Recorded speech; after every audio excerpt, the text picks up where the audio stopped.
All right, guys, what is up today? I get the honor and privilege of reviewing Dorian Yates' leg day, leg workout. If you're new here and kind of want to see what the series is all about, we'll link right up here, the first in the series, to give you a little bit of a detailed idea of what are these all about, what am I trying to accomplish with them. But if you're lazy and you're already skipping leg day and you're going to skip what I'm saying to check out those initial ones, basically Dorian is probably my all-time favorite bodybuilder, not just from a physique standpoint, but even more importantly, his thought process, how he approached his workouts, how he approached his nutrition, and the way that he acted it out too. So I think there's few better examples of the balance of actually being super hardcore with what all the meatheads would consider hardcore, of actually living the monk lifestyle, training hard, using heavy weights, training close to failure. But if you listen to a lot of things that he said, he had that, the nerd. He was concerned about lifting optimally. He was doing optimal stuff before nerds were using that word out of context, because he had a thought process of what is the best practice, what is the best concepts and principles, and how can I apply that to myself, because he did a lot of things that people certainly weren't doing in the late 80s and the early 90s. So, well, like I said kind of in the beginning of this one, and what I'll go over here is we're going to acknowledge first and foremost it worked. So look at him, look at his legs. It worked. So that's the missing piece that everybody likes to talk about it online now, is what sounds the best, what's the smartest, what do we have the most evidence for from a peer-reviewed standpoint, from a physiological standpoint, whatever. And all that stuff is great. But at the end of the day, if you're someone training for yourself or if you're someone training clients, it has to produce results. So again, it's great and it's worth kind of weeding through, because not everyone's Dorian, not everyone has the exact same genetics, not everyone maybe wants to use PEDs or get on the Olympia stage. But there's going to be a lot of stuff that we can learn from him. So that's what we're mainly going to do. It's kind of a positive review. So if you're looking for me to just trash somebody, trash a legend, go somewhere else, because that's not what this is about. I only pick people that I really think have a lot of value, a lot of things that we can learn from. But I always say here is I'm a coach. So while there's a lot of stuff we can learn that he did right, I'm always thinking, I don't get fixated on the X's and O's. I don't get fixated on what exercises did he do, how many sets and reps. That stuff is relatively useless. I look at, okay, well, what was the goal he was accomplishing with this tool of an exercise or this tool of volume or whatever? And once you understand what he was trying to accomplish, then you can make subtle manipulations of that. And that's really, in my opinion, the job of a coach, is to know how to take those concepts and principles and maybe the same thing, the same problem that he was looking to solve, did it with one tool. I could do it with a slightly different tool, a variation of that tool, or a completely different tool, but accomplish the same thing. So looking at maybe some options that could be a better fit just because you're a different person, or a better fit because you don't have the same equipment. And I'm going to draw. So again, when I'm always drawing, I like to I love the mechanics, I love the physics side of it, and I like to draw on top of actual workouts and stuff, so maybe you guys can actually better see some of the things that I say, give you a visualization, because this is honestly some of the stuff that I'm looking at when I'm training people, is how does this force express on this person, at this joint, on this muscle, at this range of motion. Again, if you're just like to work out yourself, this is purely just nerd stuff you might find interesting. If you're a trainer, you actually should kind of understand the basics of physics, because that's all that we do, is we're applying force to people's bodies. You kind of have to have some idea of where that force is going, what it's doing, or maybe just pick a different profession. So I always say down here too, I'm not picking on people either. So if you need to see that someone's a dum-dum doing a crazy dum-dum workout and you need some perceived expert to tell you that that's dumb, I'm not your guy. These things are more of just kind of a positive thing, looking through where someone has a lot of evidence, a lot of good practices that we can all hopefully learn from. As I've done with everything in the series, I like to start with a Dorian quote, because again, a lot of the nerds might not always look at the Dorian stuff because maybe he's too big and has too much muscles for them and they're going to just call him a meathead. But a lot of the meatheads, because they're meatheads, maybe they don't like to read. Maybe some of y'all don't know how to read, just saying. But he's got a lot of awesome quotes out there that really show what his thought process is. Everything that he was doing that we like to look at, myself included, and say, oh man, that's awesome. When he's actually lifting weights, training hard, actually doing the thing, he has all this thought process behind it. So one of the things he talks about, which I love, he says you need to understand the function of the muscle and the exercise and how to perform the function. That's all the stuff that I just said, except it sounds better coming out of Dorian's mouth than it is. You should have anyone should have an idea of, I'm not just performing an exercise, I'm trying to train a muscle. And that's basically what the rest of this goes on here as well too.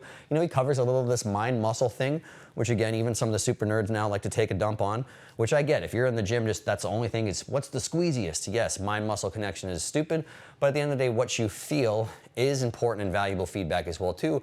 yes, your form and the positions you're in should probably be the start and the more important thing, but what you feel is important as well too. But basically goes on to say it's not powerlifting.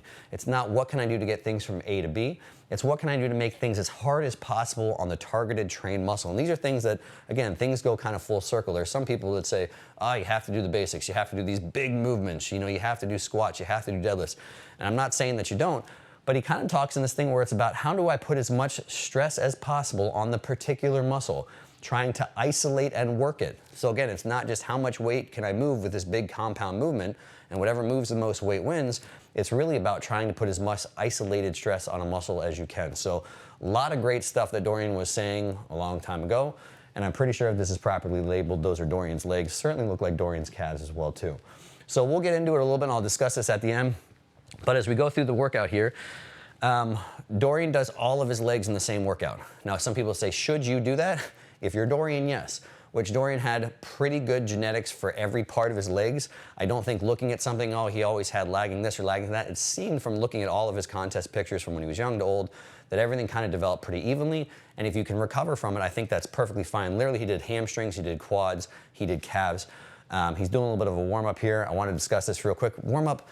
Do your thing. Do what helps you. He did the bike first. I think a bike can be a great option just to feel good. Anything that's muscle contractions, I think, is the best warm-up. So by far, I think the best warm-up is warm-up sets. But if you have some more time and you like to do some more stuff, go at it. He does some static stretching, which I'm not like a huge fan of, for lack of a better word, although I don't think it takes anything away from your workout necessarily. But most of his warm-up stuff is actually moving. So yeah, some of that, you know, he's pulling in, but he's not like holding these ridiculously long static stretches where he's like holding for 30 seconds or forcing into a range of motion. I also like, I don't know if I just had forgotten about this, hadn't watched this through in a while. He actually uses his first 3 motions in a little bit of a circuit here as part of his warm-up as well too. And so again, as long as you're not overly fatiguing yourself, then have whatever makes you feel the most comfortable, the most prepped, where you're not going to get injured. You feel ready to use significantly heavy loads, but you're not also overly fatiguing yourself. So you'll see that he goes right from leg extension, and then he goes right into some leg curls, and then he goes right into some leg press. So again, it's where some people, again, like to argue that one or the other. Should I do stretches? Should I do a bike? People tell me that just doing warm-up sets is enough. It's really an individual thing, and as long as you're not doing something extreme, like again, if you're trying to get as huge as possible, and you're doing a 60-minute all-out bike before you go or something, probably not ideal. Or if you're doing like a yoga class where you're doing like intense deep stretches for like 30 minutes prior to training, probably not ideal. But if you kind of find a balance where like, hey man, I just feel better if I ride the bike for 10 minutes. Hey man, I just feel better if I roll around the floor and stretch some stuff, then have at it. And then again, I like the way that he went through and he's doing all of his knee stuff first. He does a little bit on the leg press, and then he starts to get into his warm-up sets for the leg extension. So again, exercise sequence here. This is one where, again, I actually haven't heard exactly why Dorian went in this order. This is kind of similar to like his back. Dorian had amazing legs. Dorian had an amazing back, and he kind of did that pre-exhaust thing, right? So he's starting with leg extensions first. Typically, if I was going to program for someone and they were saying, hey, what is your preferred sequence? I like to start with something full knee flexion first, which could be a squat, which could be like a leg press. But this is also like huge person problems, right? So I have no idea what it's like to be as big as Dorian. I have no idea what it's like to handle as much load as him. I've trained a lot of human beings his size or even bigger than him. And lots of times it really comes to a practical standpoint with what can they do and not feel like they're gonna break stuff. You know, so when you're so huge that maybe you need to start squatting, is he on his working set here? I wanna make sure that we stop for the working set. No, he's not quite yet. So if you have to squat, you know, 10 plates or 12 plates aside on a hack squat, what is that? Dismiss, low battery. We're gonna make it, guys, hang in there. But if you have to get to the point where, again, you might have to hack squat 6, or what was I saying, 6, that's not a lot, 12 sets, 14 plates aside, or whatever it is, or have to free weight squat 1 billion pounds, then it might make sense where you actually do a little bit of this pre-exhaust type thing just from a practical standpoint. And at the end of the day, the reason the exercise sequence isn't really that huge of a deal is I don't know how long exactly Dorian did this sequence in a row, again, because he wasn't doing these exact same workouts right from day one, but I want to say it was like probably close to 10 years. So as long as every single exercise he was having progressive overload occurring over year after year after year, which he was, then the sequence isn't that big of a deal. When we're talking sequence, it's really just a matter of this idea of efficiency. So again, from efficiency, I like to prioritize mid and length and range first, which is why I say start with the squat pattern. But when you actually work with human beings and don't just talk about it online, If Dorian or anybody like this came to me and said, hey, I just prefer starting and doing working sets on leg extension first, and they had results to show for it, I wouldn't change that. Now, if somebody came to me and they had bad legs and they were doing a specific sequence and they had showed me they hadn't produced results for a long period of time, then I might change something just for no other reason that they probably need to do something different if they want a different outcome or a different result. So let's get some volume here if we can. Getting into the working set. So before I don't talk so much on this, again, Dorian, I love his level of control on everything. He says words like control, like in that quote I gave in the beginning. I don't honestly coach tempo. I have so many people talk to me about tempo. And again, I use tempo to gain control. Play that back once or twice. So again, the concepts are for sure. There's never going to be a time where I want to see someone just completely dropping an eccentric. There's never going to be a time where I want someone literally clearly having like a launch where they get a pad going so fast from the bottom that it's not making contact with your leg or something. You see people do that sometimes on leg extension, leg curl. I want aggressive contractions, aggressive concentrics. But again, always still within the parameters of control. So whatever that looks like, Dorian's a great guy to look at because most of his stuff I would consider slightly faster than some people, but it's always clearly in control. And if you look on this too, is where does somebody tend to cheat on a leg extension? Someone tend to cheat at the top. So again, this is the point. If you're going to do a leg extension, I know that I just said overloading the mid and lengthen range is more important. This is not the point of this exercise. If you're going to do a leg extension and you're going to challenge the quads in a more shortened position, then make sure that you're actually training that position. And look at how good he is at lockout. So one, he never shortchanges any reps. Let's see if I can show from the side here again on these. Every single one, even when he's got his spotter. Pause at the top, man. Come on, video. Oh man, you guys are gonna laugh at me. Everyone's laughing at me at home right now. I can feel it. Well, if I can't get to pause, well, it's close enough. You even went a little bit higher than that. You guys get the idea. Like, look at how much he has everything in a completely, man, my pen's killing me. It's one of those days. There we go. So if you look through there, a lot of people, when they're coming up, they'll pick a weight and they're really shortchanging that full lockout, fully extended position. Again, if you're going to train a muscles position, train the muscle position. When we want to overload the length and mid-range, we'll use a different exercise for that. So as you watch through some of those reps, even though I couldn't get it to stop there because I'm a ding-dong, see how well he gets, see that even went a little bit higher than where I stopped it. He really gets great in full leg extension.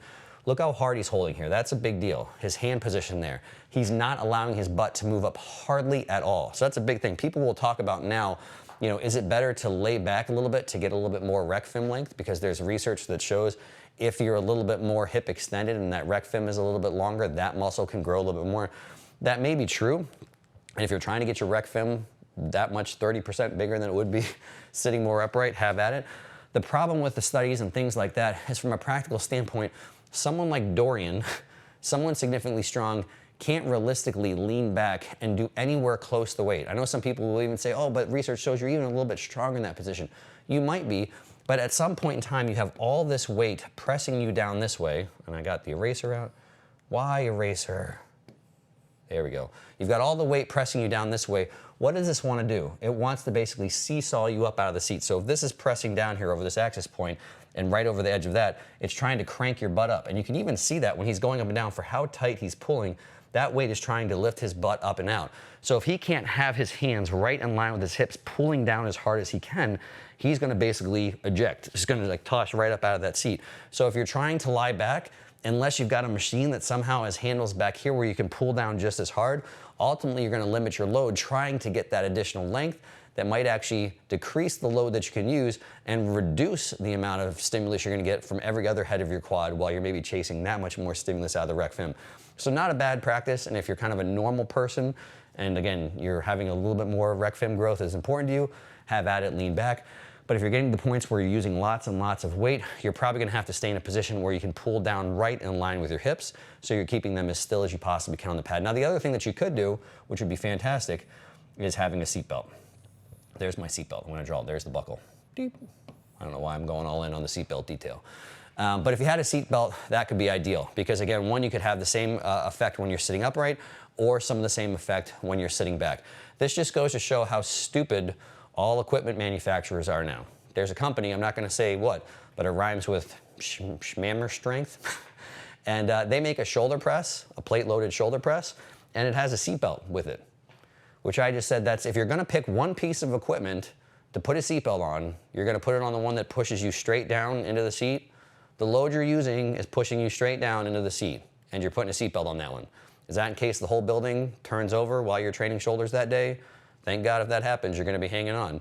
So if any other piece of equipment you wanna put a seatbelt on, it'd be anything pulling you this direction, like a leg extension or like a back piece. But no, let's put it on the shoulder press because we want everyone to know how stupid we are. Not naming names though, no one knows who I'm talking about. But anyway, so leg extension first. I digress, what are we talking about? I'm making fun of somebody. It's not gonna be Dorian. Let's hear what he was saying at the end there too. I always miss Leroy's cueing.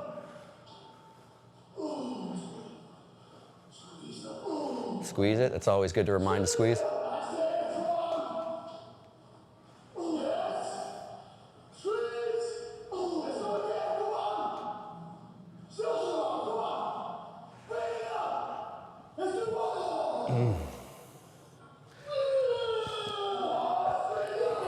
In case you guys don't notice here too, because this is crappy video quality, if this keeps changing on me, I'm gonna lose it. He's got a plate back on there as well too, because Dorian's awesome. That's a big stack, that flex piece. I don't know how big that stack is, but it's not small, and he's got a plate attached to it as well.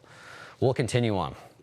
So anyway, Leroy's got the best cueing and yelling, and again, if you watch the spotting there, it's always spot on, always keeping the reps the same. Again, I know some people get a little nitpicky about this, saying beyond failure, call it whatever you want to call it. A great spotter will do things that you can't do even with a drop set, because it's not just, I understand as soon as someone's spotting you, what they're doing is taking the weight off. It's the same effect as lowering the weight. The difference is if you're at start of the rep there, he's not touching down there and he's starting at the top. So one, you're changing the point of the range. Most of the beginning, the weight might stay the same, and then the weight is lighter as soon as you're touching, but then it can continue to get lighter depending on how someone spots. So in my opinion, it's an amazing skill set. And something very cool that I think, again, when we have that discrepancy, bodybuilders, whether they know it or not, professional bodybuilders for the longest time with great training partners, the way that they spot is not just to make the weight lighter. The way that they spot is to correct the gaps between an individual's strength profile and an exercise's resistance profile.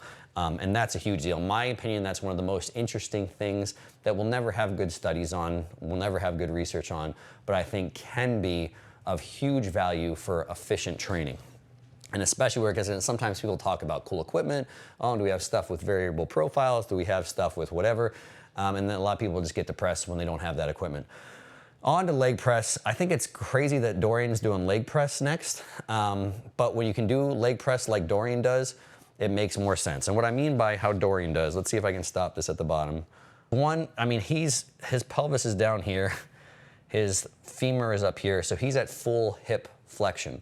So what does that mean? Glutes are getting a ton of stimulus. Glutes are at full length. But when he's actually at the bottom here, which again, he actually goes here since I can't pause for the life of me, and his knee is also creased up right about here. So it actually goes even more folded here. So some of this is a matter of crazy mobility for how big Dorian is, but also ratios that he has going on from femur to tib a little bit. Not everyone can do this. Not everyone's ankles allow this, but if you watch this setback where I was trying to pause, you'll see he folds up. There you go, even further than I'm capable of doing. No, not kidding. That's even better. Look, I did it. All right.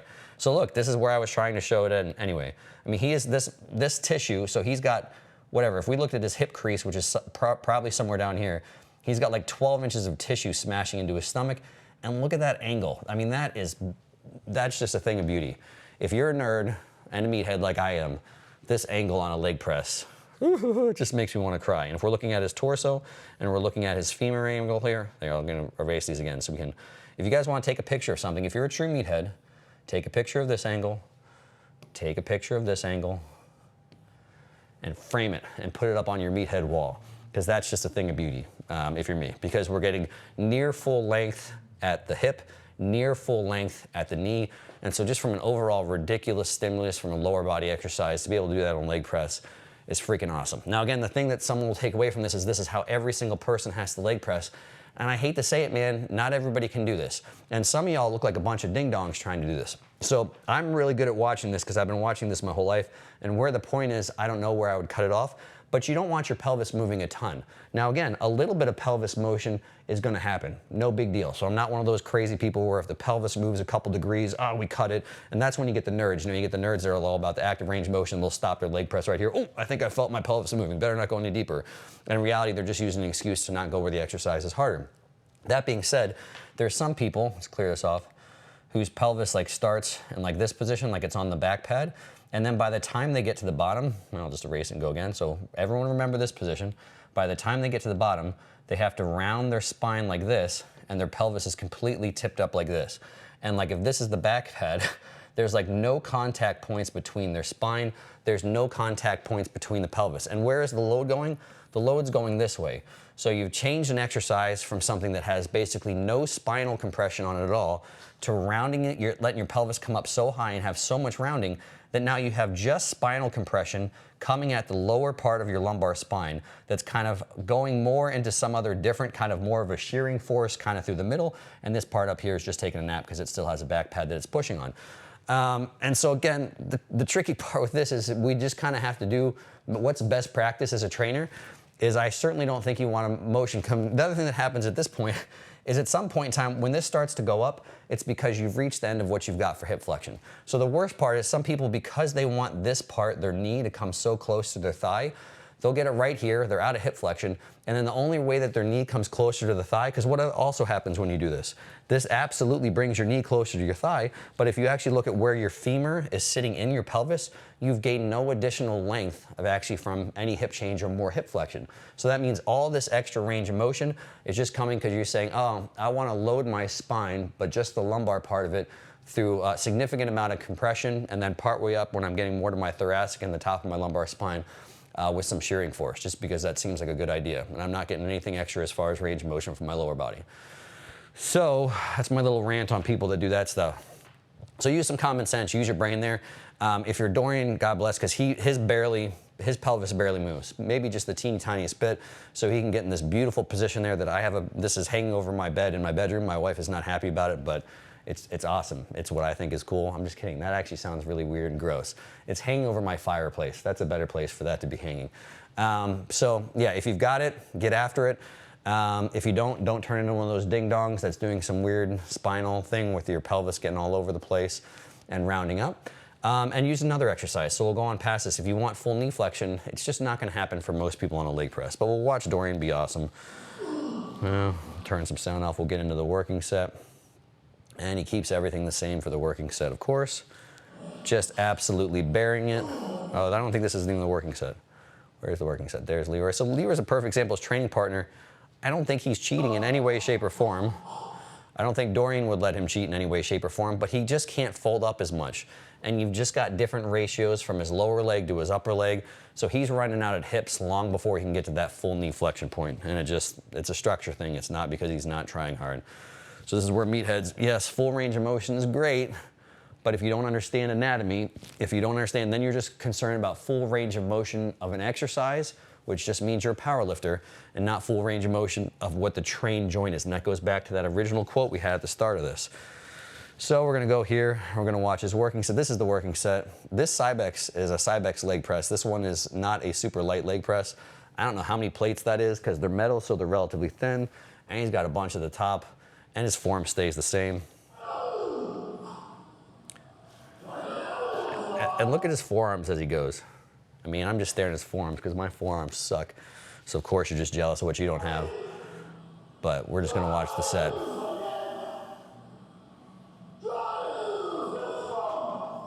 Drive it up. What am I supposed to do out of the bottom again? Hopefully Leroy tells me. Oh, drive it up. Got it. Cool.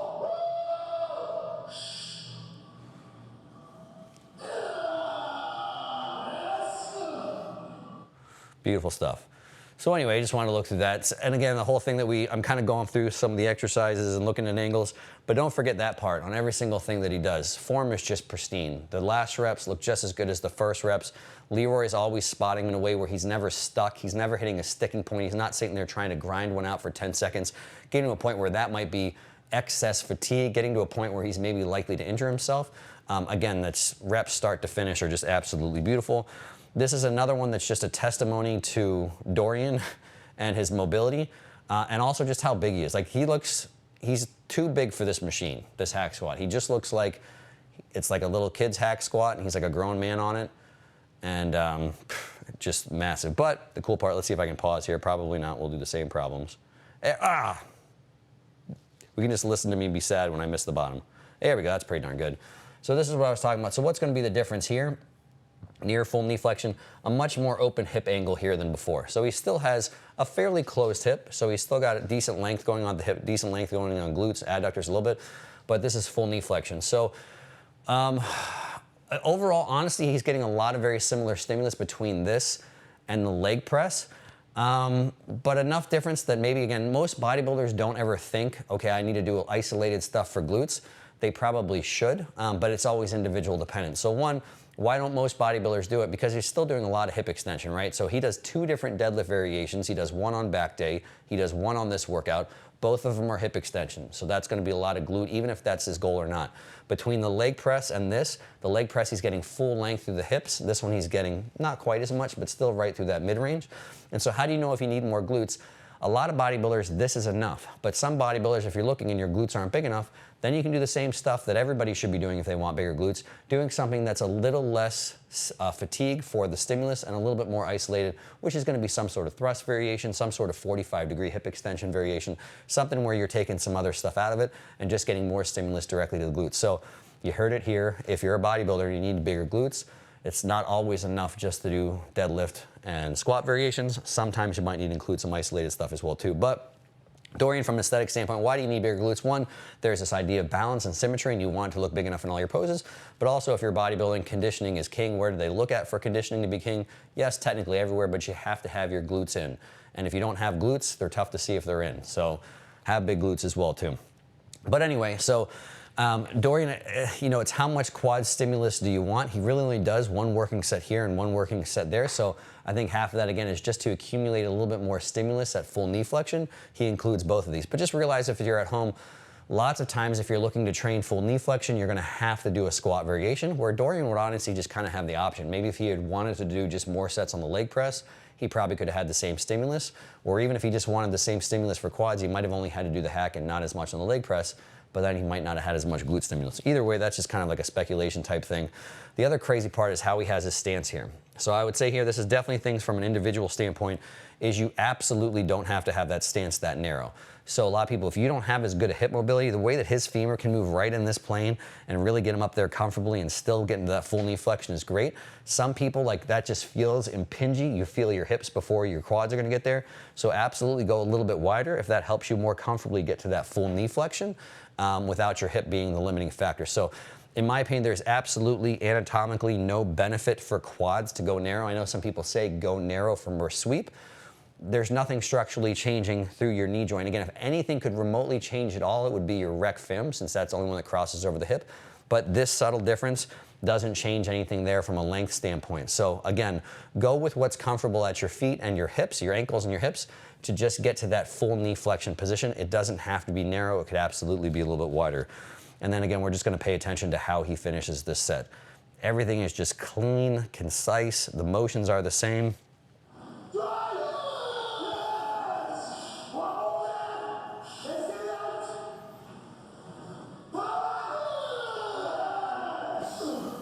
Nice smooth reps to finish. The other thing you guys will notice there, I'm not even going to try and stop it. We'll just go back through and I'll draw attention to it. But watch his knees. Full lockout, full knee extension. Should you do that? No. Should you not do that? No. What are you saying, Joe? So again, a lot of people freak out about that. That's an individual thing. So if I had somebody brand new, I certainly wouldn't have them go to full hard knee extension, because they probably never actually had load in that position. And there are reasons that if you can't control in that position, could be a place where you could cause some issues.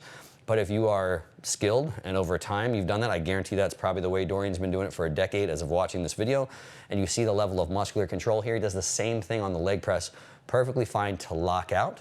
Although it's not necessary, there's no real benefit to it. That's something where, again, more of a comfort thing. Moving into leg curls. Now again, this is where something I might have changed the sequence a little bit or might have added something. I don't know if It wasn't as popular of an equipment back then. I'm not really sure when it became popular, but you guys might know following my stuff, I prefer a seated leg curl as my #1 hamstring exercise. And again, what's the difference of that? If you have a little bit more hip flexion when you get to full knee extension, that's going to be a longer length for your hamstring. So I do like prioritizing, more that lengthen to mid range for muscle groups. And again, when you're on here, let's see if we go back, where was it? So when you're on here and you have your hip extension, his hips are more extended. Why do you do this to me, Pen? You're embarrassing me in front of all my friends. So if we go here, no, actually that's not quite right. So there's probably the pelvis right there, and there's probably the femur. So almost a fully extended hip. So you'll never get anywhere near a fully lengthened hamstring here. So this is much more for the shortened position. Not saying it's a bad exercise, not saying that you can't include it for like a complete hamstring workout. I would just prioritize overloading the mid and lengthen. And the other thing that most people will have a big problem with on this is you really have to stabilize your pelvis a lot. So you'll see people really struggling to do that a lot. Now Dorian, again, surprise, surprise, that's pretty much a perfect example. If you watch his pelvis here, it moves a little bit. I'm not saying it can't move at all, but you will literally see some people on lying leg curls where their hips are coming a full 6 inches off the pad, in which case you're actually trying to probably change joint lengths, change the actual joint ranges of motion, muscle lengths a little bit to gain an advantage, or to actually use some momentum to actually get the ankle pad to move as well too. So if you're looking for a good example, watch how his pelvis, yes, it's moving up and down a little bit, but it's probably moving up and down an inch or two. And considering the amount of load that he uses, I would consider that basically perfectly, I don't know if acceptable is the right word, but a perfectly good practice. And if you watch, even when he goes into his heavier sets here, his hips actually move less than they look like they're moving on the warm-up. So look how he's pulling himself in there tight. You'll see it as it gets a little bit closer in some other ones. But his pelvis is barely moving at all. And again, that's really the main goal here, is how much isolation motion can we have here, just minimizing what's going on up there. But also the nerds will overdo it. They'll spend so much energy trying to keep this posterior tilt. They're squeezing their glutes, they're contracting their abs, they're trying to press their, their pelvis into the pad so it doesn't move an inch. And when they probably could have done, 200-pound leg curls, they're doing 120-pound leg curls, because their limiting factor is how much can they hold in place with their pelvis and not how much can they use in their hamstrings, just basically making it not even a hamstring exercise anymore. That's the other reason I like the seated leg curl.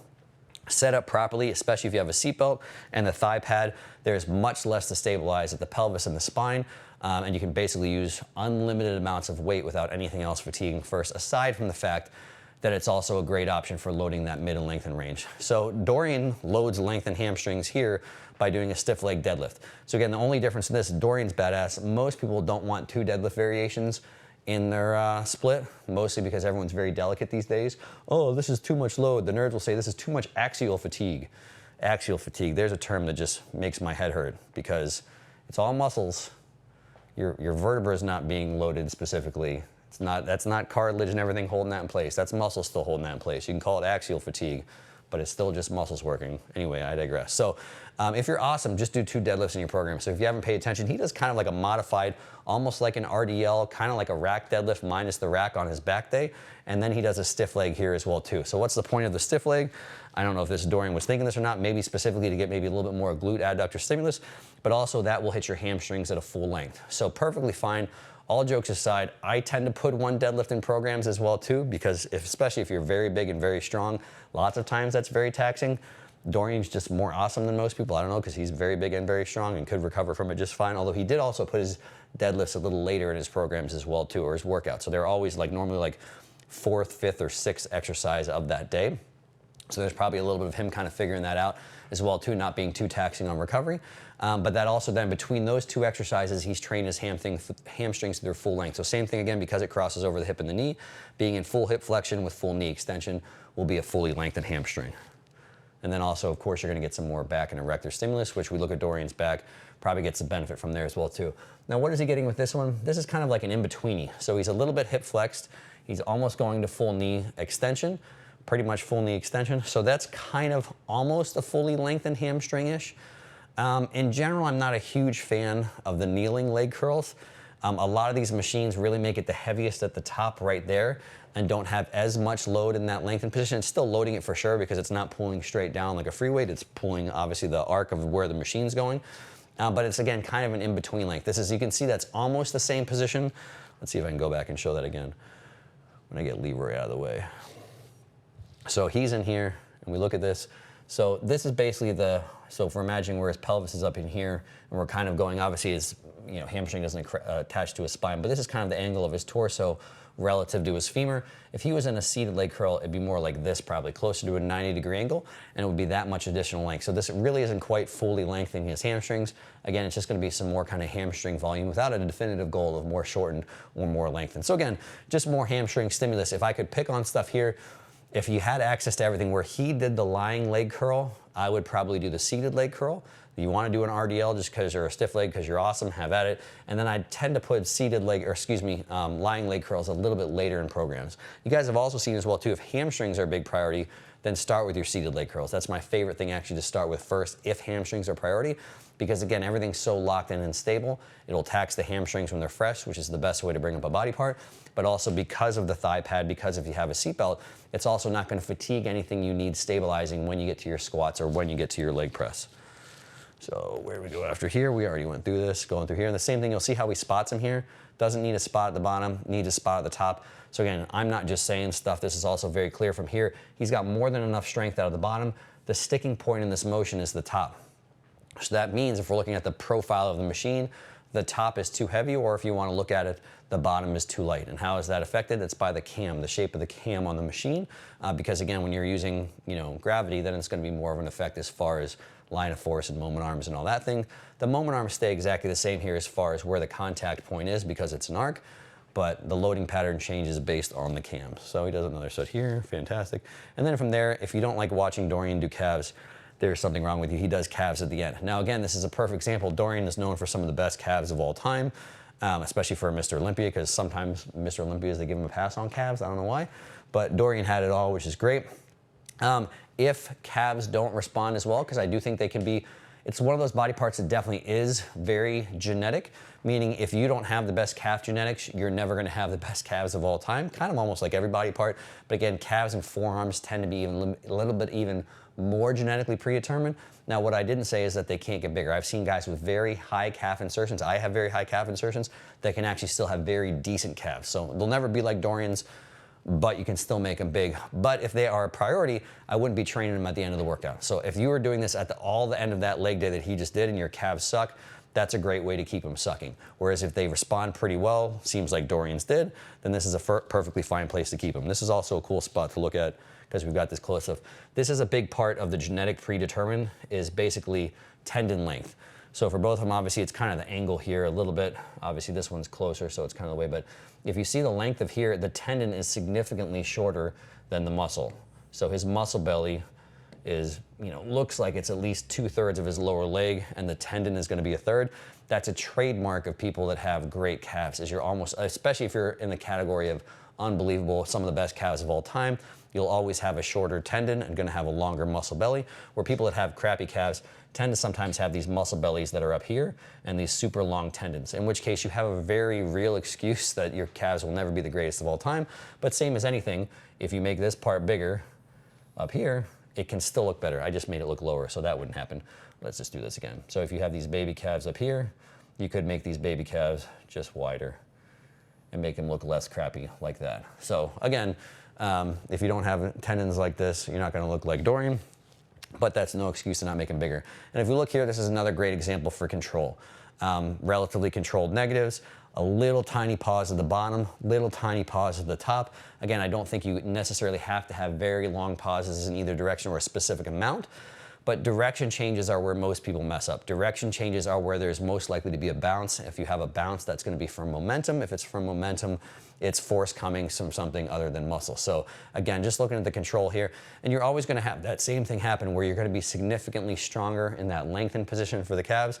So I've never seen anybody really take a set of calves extremely far without the last ones technically being partials, even if they're thinking it's not. If you go to what's perceived failure, you're just slowly losing range of motion every single rep until your last reps, which again, I think is a fine thing to do. Everyone talks about hitting failure. It shouldn't always be determined, in my opinion, by task failure, because task failure is partially predetermined by an exercise's resistance profile. So if you still have strength in a position, then by all means continue to train that position. And that's really what sometimes these extended sets or partials are just training a range of motion where you still have strength. And that's the end of that. We're not doing back and rear delts. We already did that one. So overall, I think it's just a great, if you're looking for a prototype awesome leg day, Overall, a very, very good leg day. You could see some subtle variations you guys could have again in sequencing. If hamstrings are a priority, I would start with a seated leg curl if you've got it. You know, if your knees allow it and it's a comfort thing, I would like to basically put maybe my squat pattern, or it could be a low stance leg press if you got the mobility of Dorian, before the leg extension. But really that all comes down to individual preference. That's my preference. If I have a clean slate and says someone, where should I program or where should I start trying to bring my legs up? That's the order I would go in. But again, if the exercise sequence is only really a small part of it, whereas if over a long period of time you can show progressive overload over the course of your exercises, then things are going to be growing. It's really just, again, more of a matter of, like I said, personal preference or individual preference. And then the only other thing from there too is, again, if you have priorities, if lower body overall is something you're trying to bring up, then you could possibly break things into 2 days. So I have some people that do a quad dominant day, some people that do a posterior chain, because that sounds cool, more of maybe a glute and hamstring focused day. Some people separate out calves altogether. So it's the same as anything else. It's like a push day. If someone's got a push day, you'll have some people that do chest, shoulders, and triceps, and everything just grows and is great. But if you have somebody that has really good genetics for chest and really crappy genetics for delts and triceps, then over time, that's a great way to have a hugely disproportionately imbalanced large chest and potentially undersized delts and triceps. So again, same thing with lower body. And the same thing too, if you're watching this and you want more glute focused, this is a completely kind of glute deprioritized leg day as well too. Even though you're getting a lot of stimulus from some of the motions, you might want to put things that are more isolated hip extension earlier. So if your goal is more glutes, you might do your deadlift earlier. You might put in a thrust variation. Absolutely keep the leg press, because that's great for anyone at any point in time that wants glutes. But overall, you can see just as a very good, complete, balanced leg day, have at it. So as always, hope you guys appreciate that. If you want to see some more of these, you want to see some other reviews of some other individuals, I've got some in mind, but I want to hear your guys' feedback as well too. Leave them down in the comments below. And as always, you're looking to support the channel, get down in the description, check out my app. I've got my programs on there. I've got some tons of more nerd information. If you want to look through some nerd videos, some guidance sections, I've got a full exercise library. I've got a place where you can ask me personally questions on the forums, and I will answer with audio replies. And also don't forget to do that like, subscribe, the YouTube thing. Keep helping the channel grow. And I appreciate you guys. Until the next one.